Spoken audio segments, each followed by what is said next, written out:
kusoo dhawaada barnaamijka caafimaadka ayaa labahan kusoo gudbiyo anigu waa Dr. Yusuf videoga waxaan ka hadlayaa knee replacement kala bedelka marka loo sameeyo ruga.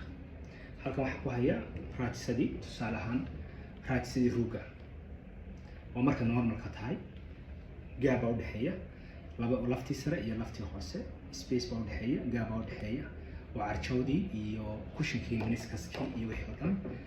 marka uu qofku waqti ama age uu noqdo waxa sameysmaya in labadan boon isqabsadaan labada bish laftan sare iyo laftan hoose isqabsanaysa waxa laga yaabaa inuu qolo yimaado inuu qofkii lugaha ama gudaha ay wada qolocsamaan ama dibadda ay wada qolocsamaan gudaha soo wada qolocsamaan ama dibadda wada qolocsamaan marka qaarkood hal mid ba marba sida ta laftu ay xoog u dhaawac soo gaaro xalka loo sameeyaa waxa weeye marka qofku da'da dhexe ku jiro waxa loo sameeyaa osteotomy waxa la dhaho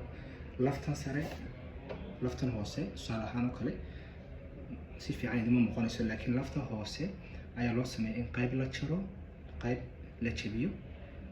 kadib la toosiyo si alignmentii isku toosnaantii lafta sare iyo lafta hoose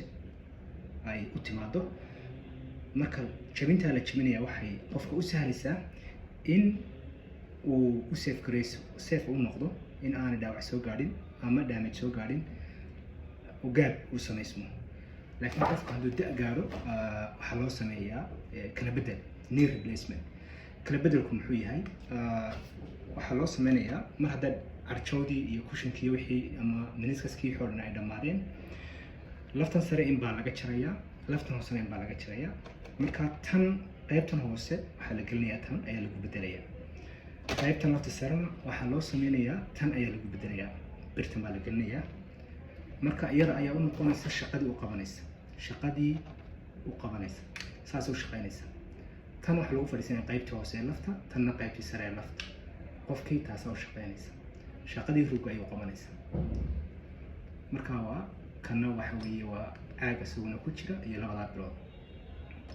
taas ayaa ah kala bedel rule ama knee replacement